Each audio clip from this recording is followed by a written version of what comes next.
Cutaways are another extremely popular video editing technique. Essentially, a cutaway is just when you cut away to something else. It's pretty easy and self-explanatory, but it does kind of pack a wallop if used correctly. Let's say, for example, you're filming a fight scene. Well, that can get old and boring to watch, at least to me. So instead of just filming the action of the people fighting, why not film for just a second, just cut away to the audience, the people that are watching, to see their reaction? This does a couple of things.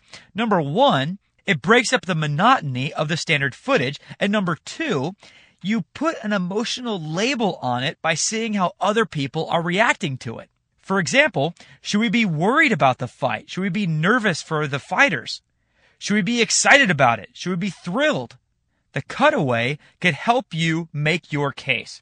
Now, I have here a clip from House on Haunted Hill. Again, a really great movie, and a clip here of Vincent Price, who was just the king of creepy movies back in the day. So, what this clip is a clip of Vincent Price telling the guests of his haunted house that they are locked in.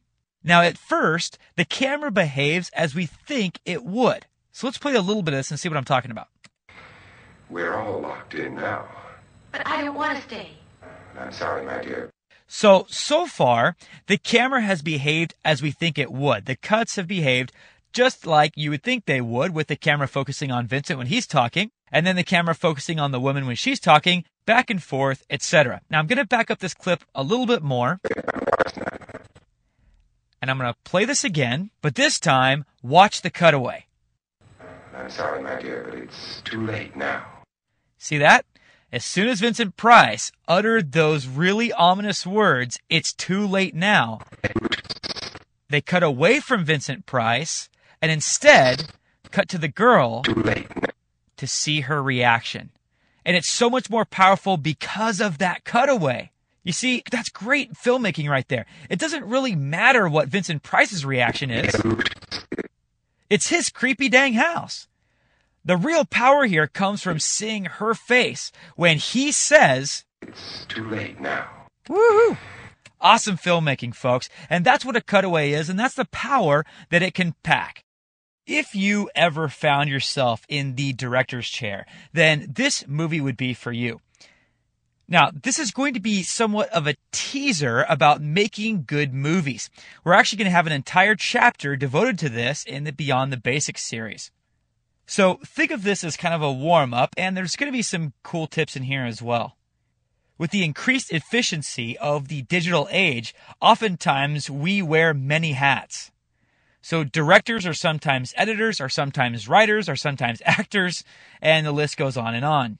Now, first I want to talk to you about light and the power of lighting. So I'm going to drag this clip, Light Prison, to my timeline.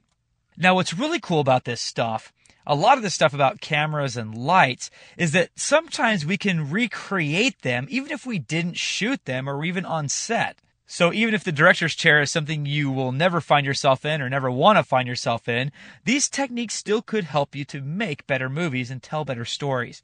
Now, this is a video clip of Night of the Living Dead, and there's not really much happening in the video clip. The video isn't what's important. It's the lighting setup.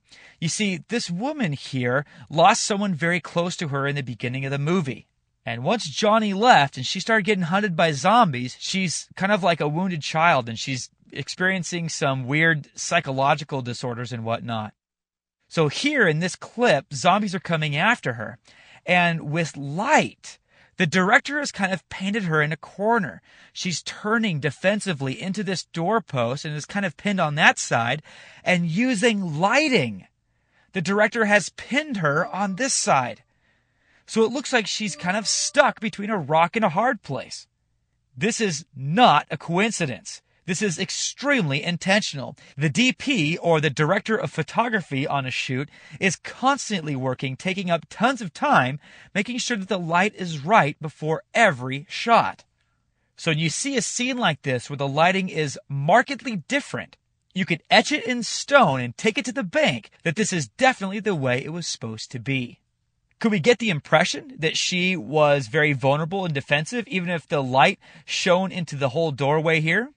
Yeah, we could. But with the lighting, or actually more accurately with the shadows here, we are also aiding in the storytelling.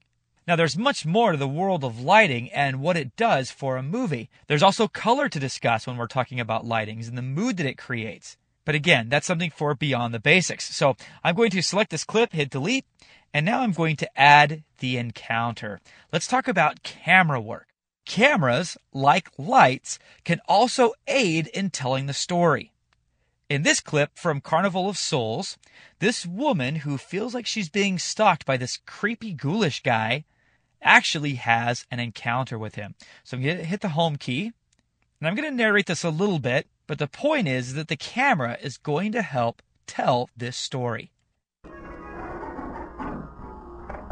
So she's walking normally, and all of a sudden right here she slows down. And this is where this actress, who actually looks a lot like Tori Amos, slows down and does a great job of acting. This is very subtle movement, but she starts to kind of second guess herself and feel like she's being watched. And even though she's not moving that much, you can sense that from her actions. Nothing to do with cameras really, but still something really cool to point out nonetheless.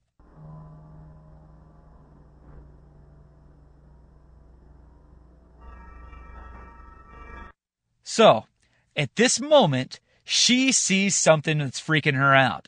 Let's see what that is, but more importantly, pay attention to what the camera does to exaggerate the effect.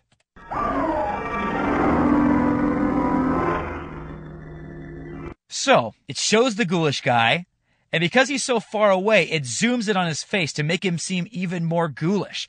And then we see her face, her reaction, and the camera zooms in on her reaction to make it seem even more dramatic and more frightened and afraid. And then, interestingly enough, the camera stands aloof from the ghoulish character, who is a few stories down, and now we just see him from far away. And notice how he's framed with these black stares. The focus is obviously on his ghoulish face. Again, another little lighting trick here. So as we play the rest of this clip,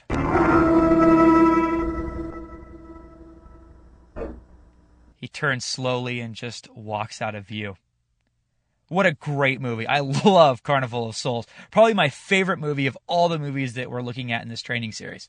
But again, the important thing is here, those camera zooms. It was the camera that helped tell the story. Now, camera placement also makes a big difference. I'm going to take Fenced Out, another great clip from Carnival of Souls, and I'm going to play this for you. And really, again, just kind of like the light prison, the movement here, the video is not what's important. It's the actual camera placement. So as we skim through this, it's pretty much the same thing. The Tori Amos looking actress coming and walking up to the fence. Now, let me give you a little bit of background, like 2 seconds of background on this. She's at a deserted amusement park, which, again, totally makes the flick. I mean, how much more creepy can you get than a deserted amusement park? So she's here, and the camera is behind this chain link fence. Now, according to film theory, you wouldn't want to just stick stuff in front of the camera. So why would the director do that? And put this fence right in between the camera and the actress. Well, the point is, I believe, the director is trying to stress how she should not be here. This is an abandoned amusement park. Fences keep things out. So the director wants to keep in your mind, first and foremost, that she is where she should not be, which makes it all the more scary and intense. So again, camera placement can be key in telling your story. Now, finally, in addition to zooming in and out, and also where we place the camera, the angle of the camera can create some interesting effects as well. In this clip, interesting angles too from Night of the Living Dead. We have some zombies trying to get into the house. What else is new? So let's watch this. Here's the guy walking, and so far no zombies have come in yet, so I kind of spoiled this clip a little bit. I apologize. Boom. Now, notice, let me back up a little bit. Notice the camera angle here. This is not quite taken from the bottom looking up or from the side. It's kind of a combination of the two. It's almost as if you were kneeling and looking at this. This is a very uncomfortable, weird shot. Let's keep playing the clip.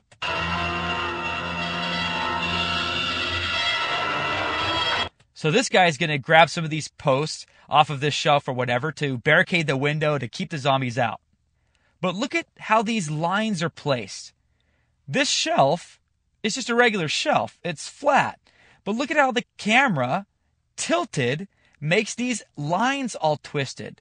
Well, these lines that are supposed to be horizontal and vertical are at an angle, and that's a little bit disconcerting for the viewer. This makes things seem all out of whack. The way that the zombies popped out of the window unexpectedly is exaggerated or supported by the fact that the camera is also tilted on its side. Like almost as if the cameraman himself were caught off guard by the zombies popping through the window. So again, these are just a few movie-making concepts. I love talking about movies. I appreciate you indulging me. And we're going to go a lot more in detail into this stuff in the Beyond the Basics series. There's a lot more to discuss, like I mentioned, color, continuity. We'll talk a lot more about Alfred Hitchcock. He is the undisputed, reigning king champion of filmmaking. When you're talking about making artistic films, about camera angles and placement, lighting and color, there is nobody that tops Hitchcock. Now, that concludes this great chapter, and we're now going to move on to talk about what the buttons in Premiere do so we can start making better movies.